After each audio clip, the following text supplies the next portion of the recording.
మన ప్రభును ప్రియరక్షకుడైన యేసుక్రీస్తు వారి నామములో మీ అందరికీ మరి ఒకసారి ఆహ్వానాన్ని తెలియజేస్తా ఉన్నాము.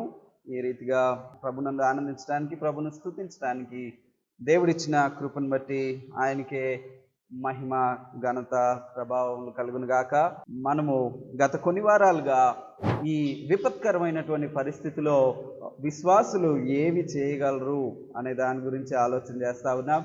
విశ్వాసులు ఏమి చేయగలిగినా చేయలేకపోయినా ఒకటి మాత్రం ఖచ్చితంగా చేయగలరు, అదేంటంటే ప్రార్థన అని మనం నేర్చుకుంటూ వస్తా ఉన్నాం. ఆయా సమయాల్లో బైబిల్ గ్రంథంలో భయంకరమైనటువంటి కష్టాలు, బాధలు, తెగుళ్ళు, యుద్ధాలు ఎదురైనప్పుడు ఎలాగూ దేవుని బిడలైన వారు ప్రార్థనతో దేవుని పైన ఆధారపడ్డారు. వారు ఎలాగూ దేవునికి మొర పెట్టి దేవునికి వారి విజ్ఞాపనలు తెలియజేసి ఎలాగూ వారు తమ యొక్క కష్టంలోంచి గట్టెక్కారు అనే దాని గురించి మనం చూస్తూ వచ్చాం. అబ్రహాం యొక్క ప్రార్థనను చూసాం, మోషే యొక్క ప్రార్థనలను మనం చూసాం, దావీదు యొక్క ప్రార్థనను కూడా మనం చూసాం. అయితే ఇప్పుడు 2వ రాజుల గ్రంథంలో ఉన్నటువంటి మరి ఒక రాజును గురించి మనం చూస్తాం. ఆయన పేరు హిజ్కియా. హిజ్కియా అనే రాజు చేసినటువంటి ప్రార్థనను కూడా మనము చూద్దాం. 2వ రాజుల గ్రంథం 19వ అధ్యాయం 14వ వచనం నుండి 19వ వచనం వరకు ఉన్న మాటలను మనం చదువుకుందాం. హిజ్కియా దూతల చేతిలో నుండి ఆ ఉత్తరము తీసుకొని చదివి యెహోవా మందిరంలోనికి పోయి యెహోవా సన్నిధిని దాన్ని విప్పి పరచి యెహోవా సన్నిధిని ఇట్లని ప్రార్థన చేసెను. యెహోవా, కెరూబుల మధ్యను నివసించుచున్న ఇశ్రాయేలు దేవా, భూమి ఆకాశములను కలుగజేసిన అద్వితీయ దేవా, నీవు లోకమందున్న సకల రాజ్యములకు దేవుడువై ఉన్నావు. యెహోవా చెవుయొగ్గి ఆలకింపుము, యెహోవా కనులు తెరచి దృష్టించుము. జీవము గల దేవుడువైన నిన్ను దూషించుటకై సన్హెరీబు పంపిన మాటలను చెవిన బెట్టుము. యెహోవా, అషూరు రాజులు ఆ జనములను వారి దేశములను పాడు చేసి వారి దేవతలను అగ్నిలో వేసినది నిజమే. ఆ రాజ్యముల దేవతలు నిజమైన దేవుళ్ళు కాక మనుషుల చేత చేయబడిన కర్రలు రాళ్లే గనక వారు నిర్మూలము చేసిరి. యెహోవా మా దేవా, లోకమందున్న సమస్త జనులు నీవే నిజముగా అద్వితీయ దేవుడువైన యెహోవాని తెలుసుకున్నట్లు అతని చేతిలో నుండి మమ్ము రక్షించుము. హిజ్కియా గురించి చాలా చక్కని మాటలు రాయబడ్డాయి. హిజ్కియా చేసినవి, హిజ్కియా జీవిత కాలాన్ని గురించి చాలా చక్కగా రాయబడింది. ఇక్కడ రాయబడినటువంటి ఉదంతం ఏదైతే ఉందో అది 3 చోట్ల ప్రస్తావించబడింది. హిజ్కియా చాలా ప్రధానమైన యూదా నాయకుడు. యూదా రాజ్యంను పరిపాలించిన, యెరూషలేము పరిపాలించినటువంటి అనేక మంది నాయకుల్లో, రాజుల్లో ఈ హిజ్కియా ఒక గొప్ప రాజుగా మనకు అర్థమవుతుంది. అయితే ఈ హిజ్కియా చేసినటువంటి ప్రార్థన, హిజ్కియా ఎదుర్కొన్నటువంటి సవాళ్ళు, హిజ్కియా ఎదుర్కొన్నటువంటి పరిస్థితులను గురించి మనం 3 సార్లు ఆ వాక్యంలో ప్రస్తావించినట్లుగా మనం చూస్తాం. చూడండి, ఒక్కసారి ప్రస్తావించడమే చాలా విషయాలు చాలా ప్రాముఖ్యం. అట్లాంటిది పరిశుద్ధాత్ముడు హిజ్కియా జీవితాన్ని, ఆయన జీవితంలో ఆయన ఎదుర్కొన్న విషయాల్ని కనీసం 3 సార్లు రాయించినట్టుగా మనం చూస్తాం. ఒకటి 2వ రాజుల గ్రంథంలో 18 నుంచి 20 అధ్యాయాల్లో ఉంటుంది. రెండవది 2వ దినవృత్తాంతాలు 29వ అధ్యాయము నుంచి 32 అధ్యాయాల వరకు మనం చూస్తాం. అలాగే యెషయా గ్రంథంలోను 36 నుంచి 39వ అధ్యాయం వరకు, అంటే 3 చోట్ల స్పష్టంగా హిజ్కియా గురించి రాయబడింది. రాయబడి ఉన్నటువంటి విషయాల్లో హిజ్కియా గురించి ప్రత్యేకంగా స్పెషల్ గా చెప్పుకోదగినవి ఏంటనంటే, ఈయన అహజు కుమారుడు. ఇశ్రాయేలును భయంకరంగా పరిపాలించి ఆ దేవుని ఉగ్రతకు కారణమైనటువంటి రాజుల్లో ఒక రాజు అయినటువంటి అహజు కుమారుడు. అహజు దేవుని నడతలన్నిటికీ వ్యతిరేకంగా నడిచాడు. ఏది కరెక్టో, ఏది బిబ్లికలో, ఏది దేవునికి ఇష్టమో దానికి ఎగ్జాక్ట్లీ వ్యతిరేకంగా అహజు నడిచాడు. కానీ హిజ్కియా మాత్రము అహజు నడిచినట్టుగా నడవాలి అని అనుకోలేదంట.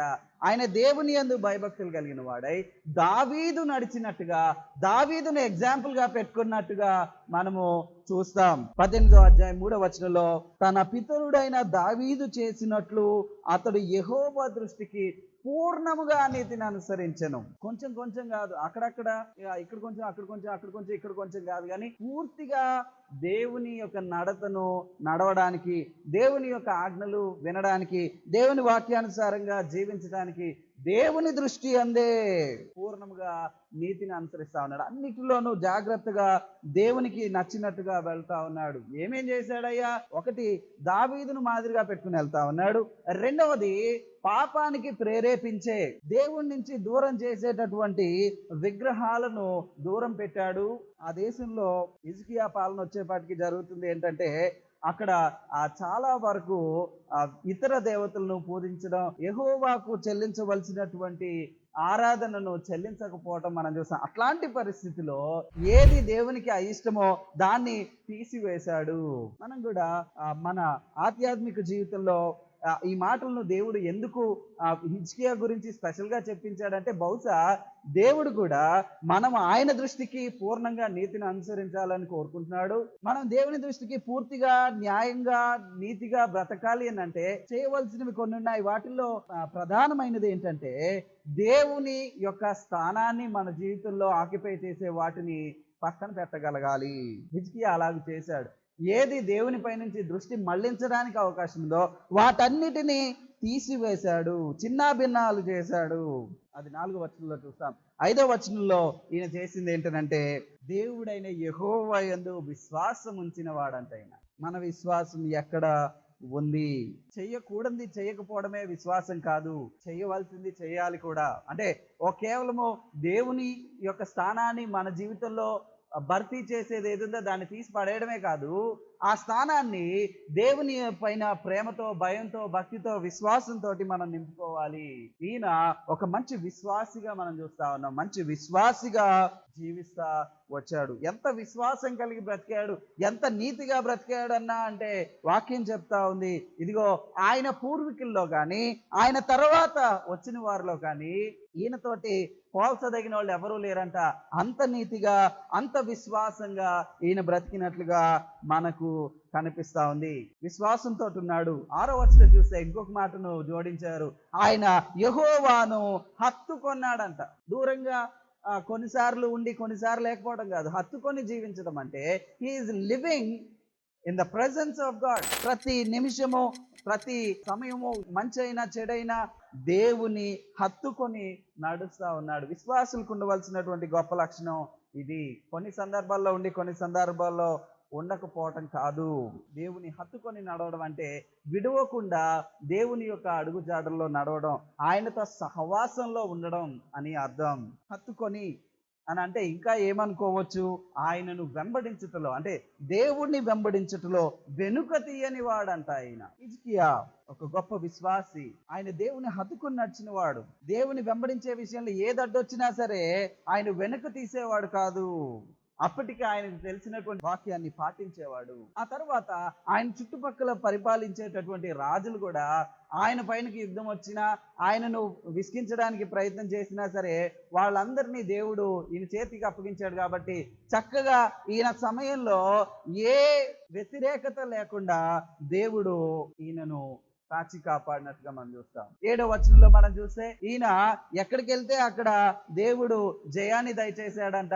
ఆ తర్వాత అష్షూరు రాజులకి అహజు సుంకం చెల్లించేవాడు. ఎందుకంటే అష్షూరు రాజు పెద్ద సామ్రాజ్యం. అది ఆ అష్షూరు సామ్రాజ్యంలో భాగంగా వాళ్ళు అన్ని దేశాలను జయించుకుంటూ వెళ్తూ ఆ ఇశ్రాయేలు దేశాన్ని కూడా జయించేసిన తర్వాత యూదా దేశాన్ని జయించడానికి వచ్చినప్పుడు వీళ్ళు యూదా దేశం వాళ్ళు ఏం చేశారంటే వాళ్ళకి పన్ను ఇవ్వడం మొదలు పెట్టారు. ఇదిగో మా దేశాన్ని ఏం చేయకండి, మీరు అడిగిన పన్ను మేము ఇస్తామంటే సరే అని వెళ్ళిపోయారు. అంటే ఒక రాజు కింద బానిసలుగా ఉన్నారు. కానీ హిజ్కియా కాలంలో అంట అష్షూరు రాజుకు సేవ చేయకుండా అతని మీద తిరుగుబాటు చేశాడు. నాకు చాలా ఆశ్చర్యం అనిపించిన విషయం ఏంటంటే, అక్కడ అష్షూరు రాజుకు ఎదురు తిరిగాడు, లేదా అష్షూరు రాజుకు చెల్లించవలసింది చెల్లించలేదు అని రాస్తే బాగుండేది. కానీ అష్షూరు రాజుకి ఏం చేయట్లేదంట, ఆయన సేవ చేయకుండా అతని మీద తిరుగుబడెను.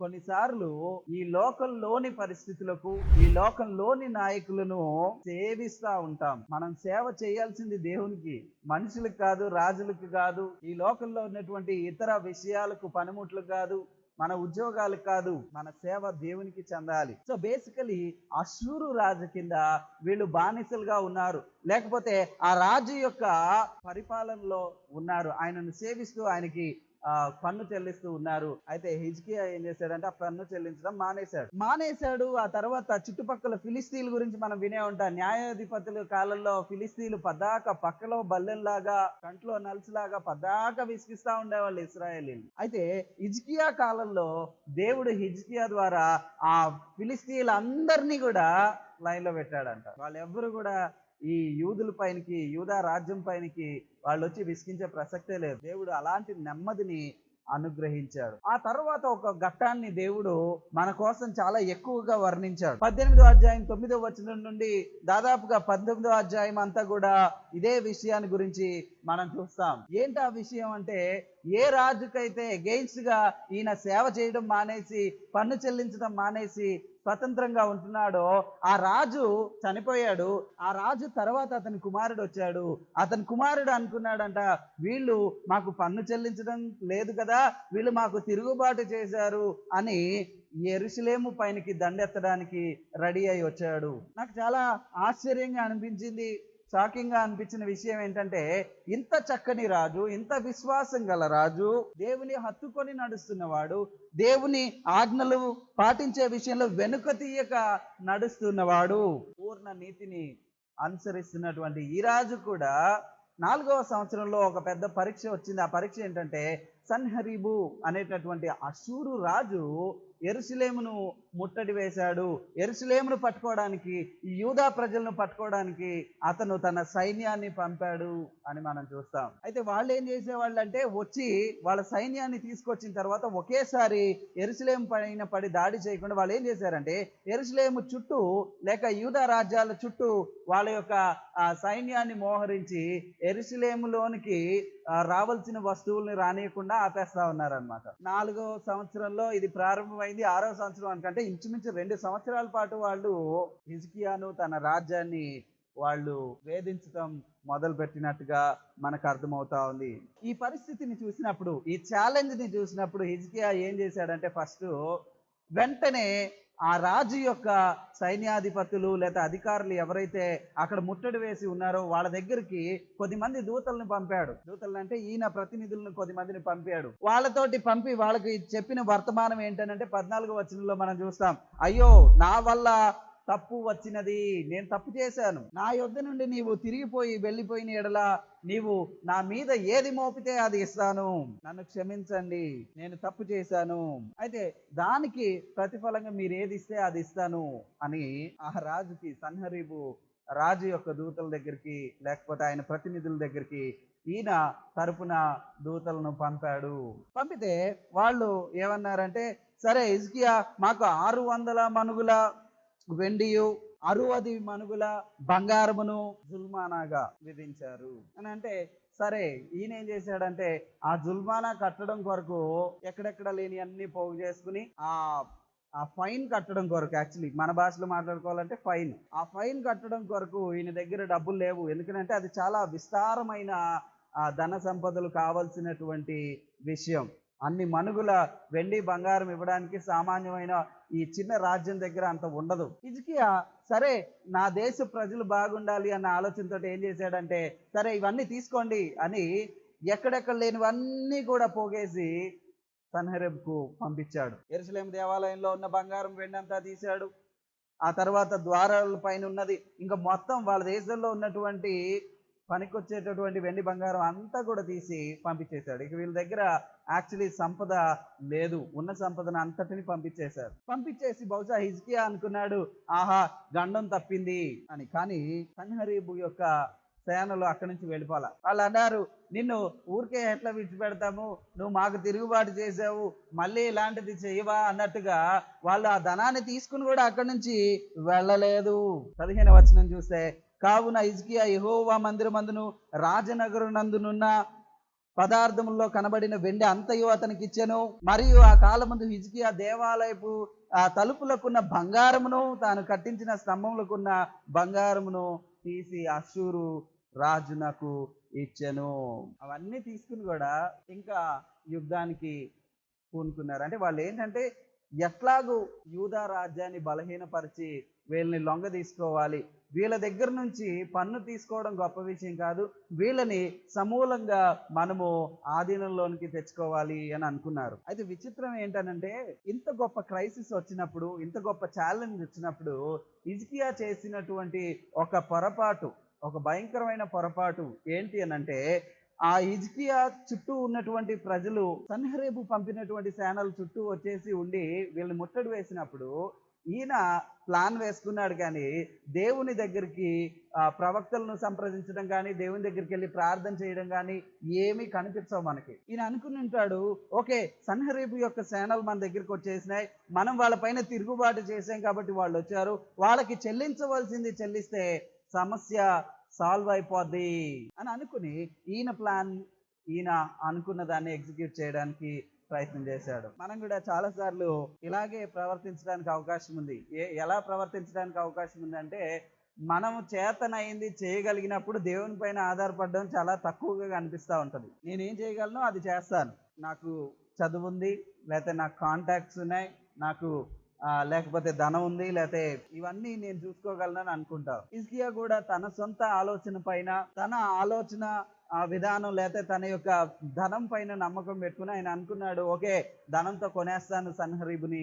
కానీ సాతాను చాలా తెలివైనవాడు. ఎంత తెలివైనవాడు అంటే సన్హరీబు లాంటివాడు అనమాట. వాడు కూడా ఏంటంటే, మనము ఏమి చేయగలమో అవన్నిటినీ చేయనిచ్చి ఆ తర్వాత మనం ఏం చేయలేని స్థితికి తీసుకొచ్చి మన లొంగ తీసుకుని మనల్ని ఏమంటారు సేవ చేసేవారుగా, బానిసలుగా చేసేసుకోవడానికి ప్రయత్నం చేస్తూ ఉంటాడు వాడు. హిజ్కియా ఇప్పుడు ఏం చేయాలో అర్థం కాని పరిస్థితి. ఈయన ప్లాన్ అనుకున్నాడు, ఆ ప్లాన్ ఫెయిల్ అయింది. వాళ్ళు చక్కగా వీళ్ళ దగ్గర నుంచి ఇచ్చినటువంటి సంపద అంతటిని తీసేసుకున్నారు. ఇప్పుడు సంపద కూడా లేదు, కనీసం ఏం చేయాలో తెలియని పరిస్థితి. అయితే ఆ సన్హెరీబు సేనల్లో నుంచి రబ్సాకే అనేటటువంటి వాడు మధ్యవర్తిగా వచ్చి ఏం చేస్తాడంటే, సన్హెరీబు నన్ను పంపించాడు అని యుద్ధం కొరకు మాట్లాడదాం రండి అని హిజ్కియా రాజు కబురు పంపిస్తే, హిజ్కియా దగ్గర నుంచి మరికొద్ది మందిని పంపించాడు. ఆ తర్వాత వాళ్ళందరూ కలిసి యెరూషలేము ప్రాకారం దగ్గర మాట్లాడుకుంటున్నారంట. మాట్లాడుకునేటప్పుడు ఆ రబ్సాకే అనేవాడు సన్హెరీబు యొక్క ఆ ప్రతినిధిగా వచ్చిన వాడు ఏం చేశాడంటే,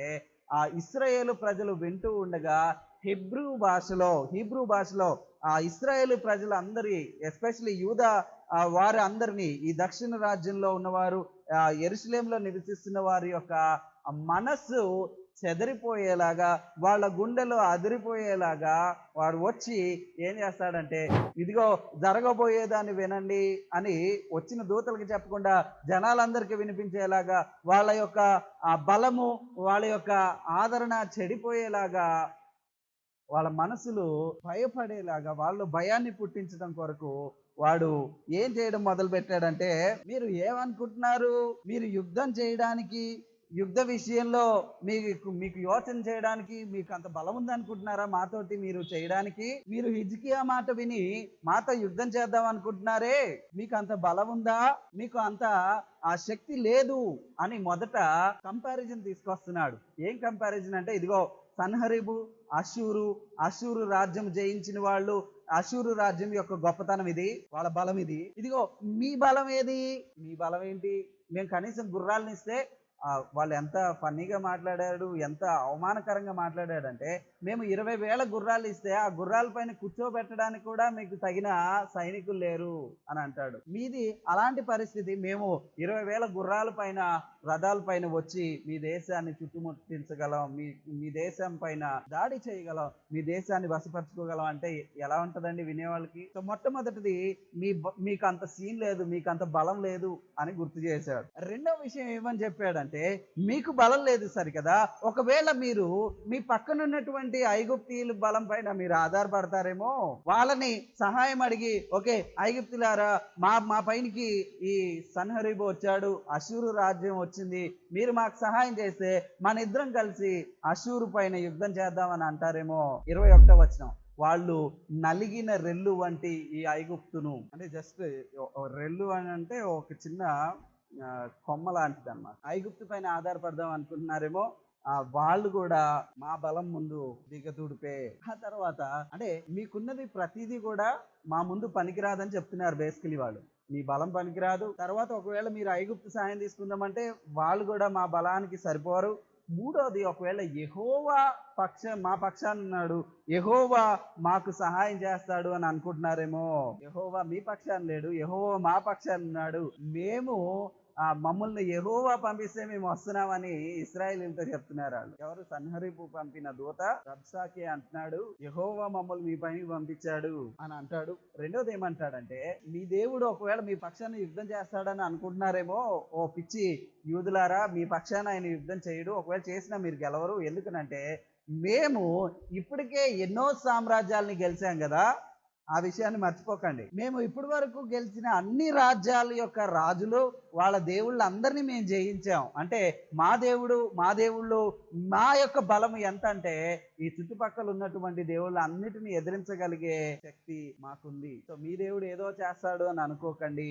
అంటే ఇశ్రాయేలీలు దేనిపైన ఆధారపడడానికి అవకాశం ఉందో, ఈ దక్షిణ రాజ్యమైన యూదా రాజ్యం దేనిపైన ఆధారపడతారని అనుకుంటున్నారో అవన్నీ చేతకావు అని చెప్తున్నాడు బేసికలీ. ఏమన్నా ఇది వినే వాళ్ళకి ఇంకేమైనా ధైర్యం ఉంటుందా? అసలు మీకు బలం లేదు, మీకు వేరే వాళ్ళు సహాయం రారు, వాళ్ళు వచ్చినా కానీ ఆ సహాయం మీకు సరిపోదు, మీ దేవుడు కూడా మీకు సహాయం చేయడు. ఇందాకన్నా 20,000 గుర్రాలు మీకు ఇచ్చినా కానీ ఆ గుర్రాలు పైన కూర్చోబెట్టడానికి కావలసినటువంటి వారు మీ దగ్గర దొరకరు అని అంటాడు. అంత మాత్రమే కాదు, ఎంత భయంకరమైన స్థితిలోనికి ఈ రబ్షాకే దిగుతాడు, మాట్లాడతాడు, ఎంత తృణీకరిస్తాడు ఇశ్రాయేల్ ప్రజలను మనం చూస్తే చాలా బాధేస్తుంది. 27వ వచనం, తమ మలమును తినునట్లును తమ మూత్రమును త్రాగునట్లును మీతో కూడా ప్రాకారం మీద కూర్చున్న వారి యొద్దకును నన్ను పంపెను కదా. మీకు ఎలాంటి గతి పట్టబోతా ఉంది మా వల్ల అంటే, మీ మలాన్ని మీరు తింటారు, మీ మూత్రాన్ని మీరు తాగుతారు, అట్లాంటి స్థితికి మిమ్మల్ని పంపిస్తాం అని అందరూ వింటుంటే గొప్ప శబ్దంతో మాట్లాడినాడంట. యూదా భాషలో అన్నాడు. ఎందుకనంటే ప్రజలు విని వాళ్ళు భయపడిపోతే అప్పుడు రాజు కూడా భయం వేస్తుంది, అందరూ భయపడిపోతే ఇక భయంతో ఇంకా యుద్ధం ఏముంటుంది? ఏముండదు, అందరూ కలిసి లోబడిపోతారు.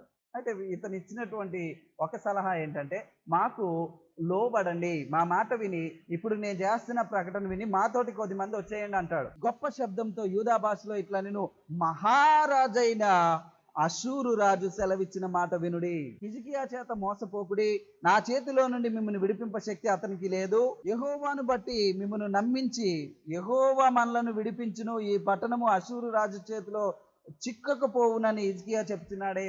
హిజ్కియా చెప్పిన మాటను మీరు అంగీకరింపొద్దు, అంటే మీ రాజు చెప్పిన మాట మీరు వినొద్దు.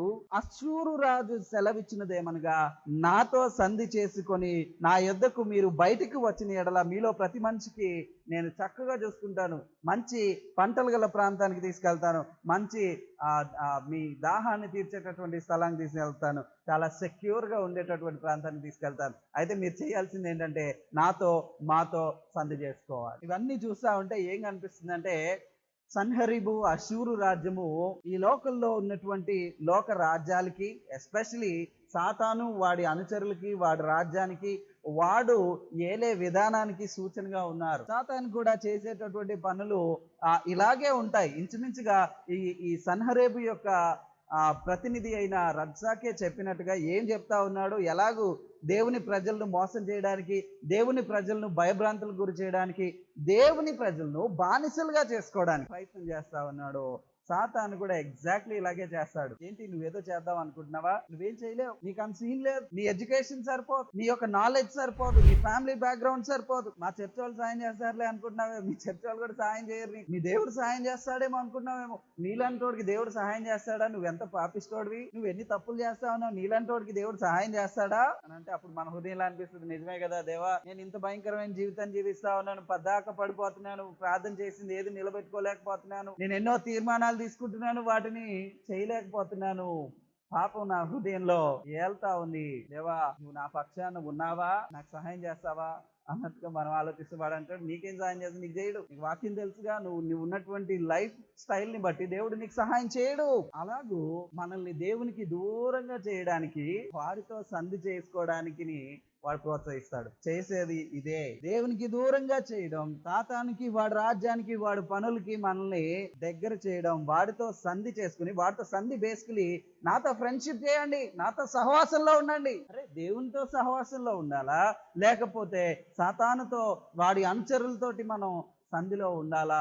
ఎక్కడున్నాం మనం? వాడు ఆఫర్ చేసిన ఆఫర్ చూడండి, చాలా ఆశ్చర్యంగా ఉంది కదా. హిజ్కియా దగ్గరికి, ఇంకా ఆ తర్వాత జరిగింది చెప్తాను. హిజ్కియా దగ్గరికి ఆ మనుషులు ఎవరైతే సన్హరీబ్ దగ్గరికి వెళ్ళారో, వాని అనుచరుల దగ్గర, ప్రతినిధుల దగ్గరికి వెళ్ళారో, అక్కడి నుంచి వెనక్కి వచ్చేసి బట్టలు దింపుకుంటా వచ్చారంట వాళ్ళు. ఎందుకనంటే ఇంకా అయిపోయింది మన పని, ఇంకా త్వరలో ఆ సన్హరీబ్ సేనలు అన్నంత పని చేస్తారు, అయ్యో ఇప్పుడు మన పరిస్థితి ఏంటి అని బాధపడుతూ, ఏడుస్తూ, బట్టలు చింపుకుంటూ వాళ్ళు రాజు దగ్గరకు వచ్చారు. ఎందుకనంటే రాజు దగ్గరకు వచ్చేటప్పుడు వాళ్ళు తీసుకొస్తున్నది దుర్వార్త కాబట్టి ఆ బాధతోటి, ఆ ఆన్సర్ చెప్పకముందే రాజుకు అర్థమయ్యేలాగా వాళ్ళు వచ్చారు. హిజ్కియా ఈసారి చేసినటువంటి మంచి పని ఏంటి, మొదట చేసిన తప్పేంటి? మొదట చేసిన తప్పేంటంటే ఆ ప్రాబ్లం వచ్చినప్పుడు ఆ ప్రాబ్లంను సాల్వ్ చేసుకోవడం కొరకు దేవుని దగ్గరికి వెళ్లకుండా, ఓకే నాకు ఆలోచన వచ్చింది, అదేంటంటే వీళ్ళని నేను డబ్బులు ఇచ్చి కొంటాను, సంధి చేసుకుంటాను అని అనుకున్నాడు. కానీ అది వర్కౌట్ అవ్వాల. ఈసారి ఏమైందంటే ఇక సంధి చేసుకోవడానికి కావాల్సిన డబ్బులు ఇవ్వడానికి లేదు, పోరాడడానికి కావాల్సిన బలము లేదు. ఏంటి, రెండు రాజ్యాలే కదా, ఇశ్రాయేలీలు లేకపోతే యూదులు, యూదా రాజ్యం ఎందుకు అంత భయపడాలి అని అంటే, యాక్చువల్లీ అష్షూరు రాజ్యము పెద్ద సామ్రాజ్యం, అనేక రాజ్యాలను జయించినటువంటి రాజ్యం. ఇశ్రాయేలు అప్పుడు ఉన్నటువంటి యూదా రాజ్యము చాలా చిన్న రాజ్యం. ఆ యెరూషలేము చుట్టూ ప్రాకారాలు అవన్నీ కూడా చాలా చిన్న రాజ్యం. ఎంత చిన్న రాజ్యం అంటే ఒకవేళ కంపారిజన్ కి పెట్టుకుంటే హైదరాబాదు ఇండియా లాగా అనమాట పరిస్థితి. యూదా రాజ్యము హైదరాబాద్ లాగా ఉంటే అష్షూరు రాజ్యం భారతదేశం అంత పెద్దది. ఇప్పుడు ఈ యూదా రాజ్యం భయపడాలా వద్దా? భయపడాలి. ఇక ఇంకొక దిక్కు లేదు. మనం కూడా బహుశా హిజ్కియా లాగే కొన్నిసార్లు మనం చేసే పొరపాట్లు కూడా ఎట్లుంటాయని, మనం చేయగలిగిన అన్ని చేసుకుని ఇక మన వల్ల కాదు, ఇక నేనేమి చేయలేను అని అనుకున్నప్పుడు అప్పుడు వచ్చి పడతాం ప్రభు కాళ్ళ పైన. దేవా ఇక మాకు నువ్వే దిక్కు, ఇక మాకు వేరే అవకాశం లేదు, వేరే దారి లేదు, నువ్వే మాకు సహాయము చేయాలి. ఎందుకంటే ఇంకొక ఆప్షన్ కూడా లేదు కదా. హిజ్కియా ఒకవేళ ముందే ప్రార్థన చేసి దేవుని పైన ఆధారపడి దేవుని యొక్క ప్రవక్తల కొరకు ఎదురు చూస్తుంటే ఎట్లా ఉండేదో మనకు తెలియదు. కానీ అలాగూ చేయలేదు. ఇప్పుడు మాత్రం ఈయన చేసిన మంచి పని ఏంటంటే దేవుని సన్నిధానంలో ప్రార్థన చేయడానికి వచ్చారు. వాళ్ళు ఏ చిట్టా అయితే ఇచ్చారో, రాత ప్రతిని అయితే ఇచ్చారో, ఇదిగో సన్హరీబు మిమ్మల్ని ఇలా చేయబోతున్నాడు, అలా చేయబోతున్నాడు అని రాసుకుని వచ్చారో, ఆ రాసుకుని వచ్చిన దాన్ని హిజ్కియా తీసుకెళ్లి దేవుని మందిరంలో పరిచాడంట. పరిచి ప్రార్థన చేయడం మొదలు పెట్టాడు. ఏమని ప్రార్థన చేస్తున్నాడు? మీకు గుర్తుంటే ఆ రబ్సాకే చేసినటువంటి అనౌన్స్మెంట్ లో చాలా ఇంపార్టెంట్ మాట ఏంటంటే, అతను ఏమంటాడంటే అష్షూరు రాజుని గూర్చి మహారాజు అంటాడు. ఏమన్నాడండి? 22వ వచనం స్టార్టింగ్ లో మహారాజు. ఎవరంట మహారాజు? రబ్సాకేకి ఎవరు? ఈ లోకానికి ఎవరు? నీకెవరు? నీకు మహారాజు ఎవరు? ఈ లోకానికి ఒక రాజు ఉన్నాడు. మరి మన పరిస్థితి ఏంటి? సో మహారాజైన అష్షూరు సన్హరీబు రాజు మీకు ఈ వర్తమానం పంపిస్తున్నాడంటే హిజ్కియా ఏం చేస్తున్నాడో చూడండి. ఫస్ట్ అథారిటీని సెట్ చేసుకుంటున్నాడు. మహారాజు అష్షూరు రాజైన ఈ సన్హరీబు కాదు, యెహోవా కెరూబుల మధ్యను నివసించుచున్న ఇశ్రాయేలీల దేవా, భూమి ఆకాశములను కలుగజేసిన అద్వితీయ దేవా, నీవు లోకమందున్న సకల రాజ్యములకు దేవుడువై యునావు. సన్హరీబు మహారాజా, రాజులకు రాజైన యెహోవా మహారాజా. హిజ్కియాకు అర్థమైంది, యెహోవా అనే సృష్టికర్త, ఆయన కెరూబుల మీద మధ్య నివసిస్తా ఉన్నాడు, ఆయన భూమి ఆకాశాలను సృజించిన వాడు, అద్వితీయ దేవ. ఆ మాట మనకి చాలా ఈజీగా వెళ్ళిపోతుంది. ఇట్లా అద్వితీయ అని అంటే ఇట్లా ఓకే, అద్వితీయ అంటే అది ఏదో పదం అని అంటే, అద్వితీయ అంటే there is none second to God. దేవునితో కంపేర్ చేయగలిగిన వాళ్ళు ఇంకెవరూ లేరు అని అర్థం అద్వితీయ అంటే. ఆ ద్వితీయ, ద్వితీయ ప్రథమ ద్వితీయ అంటాం కదా. ద్వితీయ అంటే రెండవ. దేవునితోటి సరిపోల్చదగిన రెండవ వ్యక్తి ఎవరూ లేరు, ఆయనకి సాటి ఎవరూ లేరు అని చెప్పడానికి అద్వితీయ అంటారు. దేవుడు, మన దేవుడు అద్వితీయుడు. ఆయనతో కంపేర్ చేయడానికి ఎవరూ లేరు ప్రపంచంలో. ఒకడే దేవుడు, ప్రపంచానికి ఒకడే దేవుడు, ఆయనే మన దేవుడు. ఆయనతో కంపేర్ చేయగలడానికి ఎవరు లేరు. అలాంటిది ఒక చిన్న రాజ్యానికి రాజైనటువంటి ఒకడు వచ్చి నేను మహారాజును, దేవుని ప్రజలకు నేను వ్యతిరేకంగా నుంచుంటాను అని అంటే నిజంగా నీవు నేను ఆ మహా అద్వితీయ దేవుణ్ణి తెలుసుకున్న వారమైతే హిజ్కియా లాగా ధైర్యంగా ఉంటాం. అద్వితీయ దేవ ఏంటిది, వీడు నిన్ను ఛాలెంజ్ చేస్తున్నాడు, మమ్మును ఛాలెంజ్ చేస్తున్నాడు. హిజ్కియాకి అర్థమైంది ఏంటంటే ఆయన అద్వితీయుడు అని అర్థమైంది, ఆయన సృష్టికర్త అని అర్థమైంది, ఇశ్రాయేలీలకి దేవుడు అంటే ఇశ్రాయేలీలతో నిబంధన చేసుకునే దేవుడు అని అర్థమైంది. కానీ ఇంకొక మాట కూడా అర్థమైంది, అదేంటంటే లోకంలో ఉన్న రాజ్యాలన్నిటికీ మహారాజు అషూర్ అనుకుంటుంటే ఈయనకి మాత్రం అర్థమైంది ఏంటంటే సకల రాజ్యాలకి యెహోవాయే దేవుడు రాజు అని అర్థమైందంట. ఇప్పుడు ఆయన ప్రార్థన చేస్తున్నాడు, దేవా మా ప్రార్థన వినవా, యెహోవా మా పరిస్థితిని నీ కన్నులు తెరిచి చూడవా, జీవము గల దేవుడు అయిన నిన్ను దూషించుటకై ఈ సన్హెరీబు పంపిన వారి మాటలను చెవినబెట్టు. దేవా విను, దేవా మా పరిస్థితి చూడు, వీళ్ళన్న మాటలను విను, మా పరిస్థితి చూడు ప్రభా. యెహోవా అషూరు రాజులు ఆ జనములను వారి దేశములను పాడు చేశారు. నిజమే ప్రభా, అషూరు రాజు అనేక దేశాలను పాడు చేశాడు.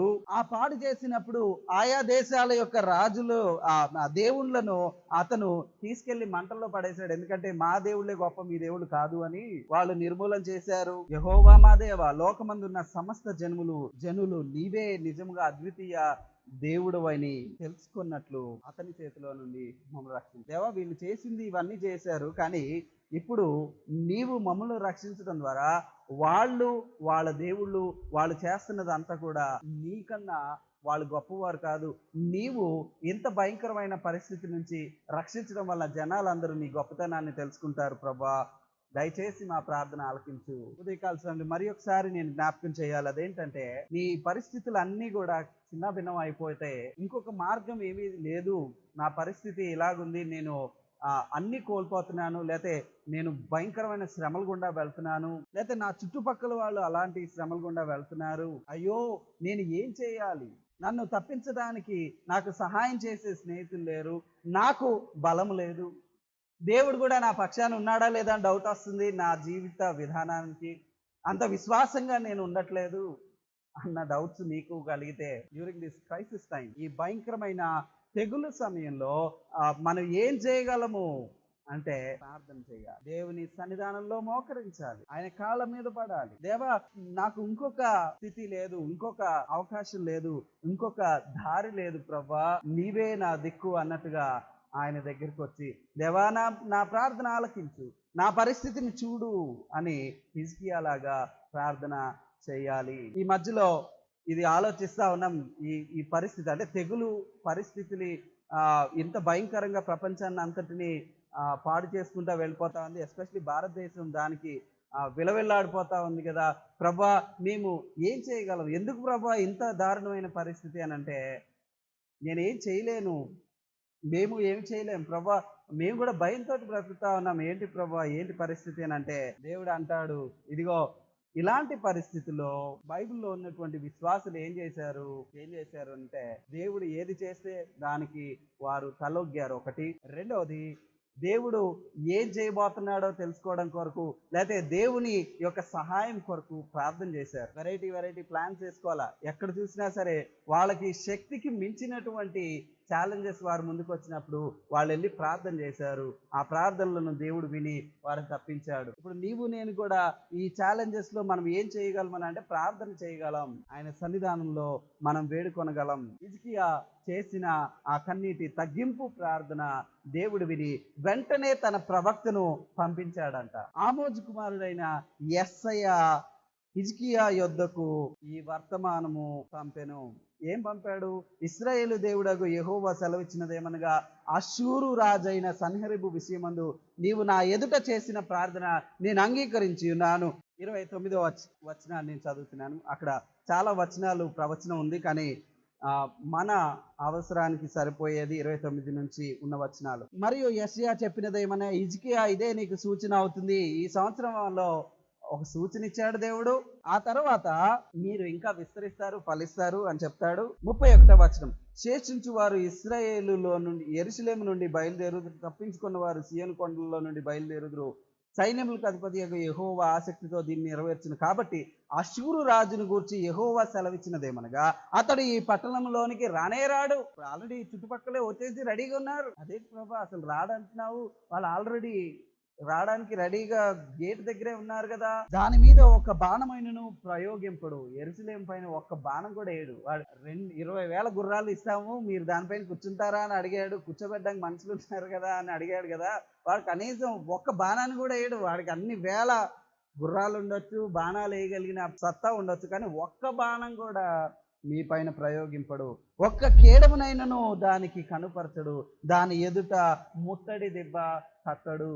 ఈ పట్టణంలోనికి రాక తాను వచ్చిన మార్గంనే అతడు తిరిగిపోవును. ఇదే యెహోవా వాక్కు. దేవుడు తప్పిస్తాడు. కొన్నిసార్లు శ్రమ గుండా వెళ్ళడానికి దేవుడు అనుమతిస్తాడు. వీళ్ళు కూడా నలిగిన రెల్లు ఐగుప్తు అన్నారు, కానీ వీళ్ళు కూడా నలిగిన రెల్లులాగా అయిపోయారు. అంటే ఇంకో వీళ్ళకి బలం ఏమీ లేదు. కానీ ఆ స్థితిలోనికి వచ్చిన వారిని తిరిగి దేవుడు తన మహిమ కొరకు కాపాడినట్టుగా మనం చూస్తాం. నేను మీ పట్టణాన్ని కాపాడుతాను. ఏం జరిగిందయ్యా అంటే, దేవుడి ప్రవచనం చెప్పిన రాత్రియే 35వ వచనం చూడండి, 19:35. ఆ రాత్రియే యెహోవా దూత బయలుదేరి అష్షూరు వారి దండుపేటలో వచ్చి 185,000 మందిని హతము చేసెను. దేవుడు వాళ్ళ పక్షాన యుద్ధం చేశాడు. అష్షూరు రాజైన సన్హెరీబు తిరిగి నినివే పట్టణమునకు వచ్చి నివసించిన తర్వాత మనకు తెలుసు తర్వాత జరిగిన విషయాల్లో యోనా నినివేకి వెళ్ళడానికి అస్సలు ఇష్టపడ్డు. ఎందుకు వెళ్ళడంటే ఇదిగో ఇందుకే, సన్హెరీబు లాంటి దరిద్రుడు వాళ్ళని చాలా సంవత్సరాల పాటు విసిగించి ఉత్తర రాజ్యాన్ని మొత్తాన్ని బానిసలుగా చేసుకుని దక్షిణ రాజ్యమైన యూదా రాజ్యాన్ని చాలా ఇబ్బంది పెట్టి వాళ్ళని ఛాలెంజ్ చేసి వాళ్ళ బలాన్ని తర్వాత వాళ్ళ భయాన్ని పుట్టించి ఇలా చేశారు. కాబట్టి యోనాకు కోపం వస్తుంది. నినివే వాళ్ళకి వెళ్ళి సువార్త చెప్పంటే ఇప్పుడు ఈయన సన్హెరీబు తిరిగి వీళ్ళని ముట్టడిచ్చి తిరిగి వెళ్ళిపోయాడు నినివే. ఎందుకంటే అష్షూరు పట్టణానికి ముఖ్య పట్టణం నినివే. అందుకే యోనా కోపం వచ్చి వెళ్ళను అంటాడు అక్కడికి. దేవుడు చేసిన పనికి వాళ్ళు అక్కడి నుంచి తిరిగి వెనక్కి వెళ్ళిపోయారు. మరి ఆ సన్హెరీబు పరిస్థితి ఏంటంటే తన కుమారులే అతన్ని చంపేశారు కొన్ని రోజులకి అక్కడికి వెళ్ళిన తర్వాత. ఇంకా అంతే సంగతులు అక్కడతోటి. సరే, మళ్ళీ అష్షూరు రాజ్యం ఎప్పుడు కూడా యూదా పైనకి రావడానికి అవకాశమే లేదు. ఎందుకంటే వాళ్ళే తనుకుని తెచ్చారు. ఆ తర్వాత అష్షూరు రాజ్యాన్ని జయించి బబులోను వాళ్ళు వచ్చారు. చాలా సాడ్ విషయం ఏంటంటే, ఇంత గొప్పగా దేవుడు ఇశ్రాయేలు ప్రజలను ఎస్పెషలీ ఈ దక్షిణ రాజ్యాన్ని కాపాడితే ఉండే కొందికి వీళ్ళు మళ్ళీ హిజ్కియా కాలం తర్వాత మళ్ళీ పాపం చేసుకుంటూ దేవునికి దూరం అయిపోయినట్టుగా మనం చూస్తాం. ఈ ఉదయకాల సమయంలో దేవుడు మనల్ని అడుగుతా ఉన్నాడు, నీ ఛాలెంజెస్ లో నువ్వు ఎవరి వైపు తిరుగుతావు? సాతాను యొక్క కుతంత్రాలను నువ్వు చూస్తున్నావు కదా. నీ బలాన్ని ప్రశ్నిస్తాడు, నీ చుట్టూ నీకు సహాయం లేకుండా చేస్తాడు. దేవుడు కూడా నన్ను కరుణిస్తాడా అన్న ఆ గొప్ప సందేహాన్ని నీ మనసులో పెడతాడు. వాడితో సంధి చేసుకోమని అంటాడు. నీవు వాడితో సంధిలో ఉంటావా, లేకపోతే దేవుని గొప్పతనాన్ని నువ్వు ఎరిగి ఆయనకు మహిమకరంగా జీవిస్తావా? ఎక్కడుంటావు? ఎవరి వైపు ఉంటావు? ఎవరిపైన ఆధారపడతావు? చూడడానికి లోకంలో సాతానుడే బలంగా కనిపిస్తున్నాడు, కానీ దేవుని శక్తితో నువ్వు కంపేర్ చేసినప్పుడు దేవుడు అద్వితీయుడు అని నువ్వు గుర్తుపెట్టుకొని ఆయనపై ఆధారపడడం మంచిది. మన ముందు ఉన్నటువంటి ఛాలెంజ్ ఎంత గొప్పదైనా, మన ముందున్నటువంటి సన్హెరీబు లాంటి బలమైన రాజు మన ముందు ఉన్న 185,000 మంది చనిపోయారు. చనిపోయిన వాళ్ళే అంతమంది ఉంటే ఇంకా అసలు వాళ్ళ సైన్యం ఎంత ఉంటుంది? ఈ చిన్న రాజ్యం పైన యుద్ధం చేయడానికి 10 మందినే పంపుంటారు వాళ్ళు. అలాంటి గొప్ప ఛాలెంజ్ ను దేవుడు చాలా సులకనగా తీసివేశాడు. వాళ్ళు కనీసం బాణం కూడా ప్రయోగించకుండానే దేవుడు అలాగూ నిన్ను తప్పించగలడు. ఆయన పైన నీవు ఆధారపడగలవా? హిజ్కియాలాగా ఈ ఉదయకాల సమయంలో ఆ ప్రార్థన మనల్ని ప్రోత్సహించాలి, దేవుని యొక్క గొప్పతనాన్ని చూడడానికి. ఆ తర్వాత మన యొక్క ఛాలెంజెస్ లో నుంచి దేవుడు మనల్ని విడిపించగల సమర్థుడు. దేవా, నీవు నన్ను తప్పిస్తే నా యొక్క ఫ్యామిలీ నీ యొక్క మహిమను చూస్తారు, అలాగే నా సంఘము నీ మహిమను చూస్తుంది, అలాగే మా చుట్టుపక్కల వాళ్ళు నీ మహిమను చూస్తారు. కాబట్టి నీ కృప నాకుంచు ప్రభా, నీ కాపుదల నాకుంచు ప్రభా. నా కష్టాల్లో క్లియర్గా జనాలు నీవు తప్పిస్తున్నావు అన్నటువంటి నీ హస్తాన్ని చూడడానికి కృప చూపు ప్రభా. నీకు మహిమ తెచ్చుకో ప్రభా. ఇశ్రాయేలును రక్షించిన విధానానికి చుట్టుపక్కల వాళ్ళందరూ భయపడి ఉంటారు, మీ దేవుడు ఎంత గొప్పవాడు అని అనుకుని ఉంటారు. అది గొప్ప సాక్ష్యంగా కూడా మిగిలి ఉండుంటది. నువ్వు దేనికి పాటుపడుతున్నావు? నీకు దేవుడు ఎందుకు గొప్ప కార్యాలు చేయాలి? నువ్వు కూడా దేవా, నాకు చేయబడిన గొప్ప కార్యాల వల్ల అనేక మంది నీ దగ్గరికి రావాలి అని కోరుకుంటావా? లేకపోతే ఏముంది ప్రభా ఈసారికి గట్టెక్కించు, తర్వాత నేను నా దారి నేనే అంటావా? మనం గ్రేట్ఫుల్గా ఉండాలి. ఒక్కసారి దేవునికి ప్రార్థన చేసి దేవుని యొక్క సహాయాన్ని పొందుకుంటే ఆ తర్వాత ఆ సహాయాన్ని బట్టి ఆయనకి కృతజ్ఞులుగా, సంతోషంతో, విశ్వాసంతో ఆయనకి ఆరాధన తెచ్చేవారంగా, ఆయన నామానికి గొప్ప ఆ కీర్తిని తెచ్చేవారంగా, మహిమ తెచ్చేవారంగా మనం ఉండాలి. అంతేకాని మాటి మాటికి అవసరాలు వచ్చినప్పుడు ఆయన దగ్గరికి వచ్చి ఆపద మొక్కులవాడిగా ఆయనను చూడకూడదు. అలాగ ఉండడానికి ప్రభు మనకి సహాయము చేయనుగాక.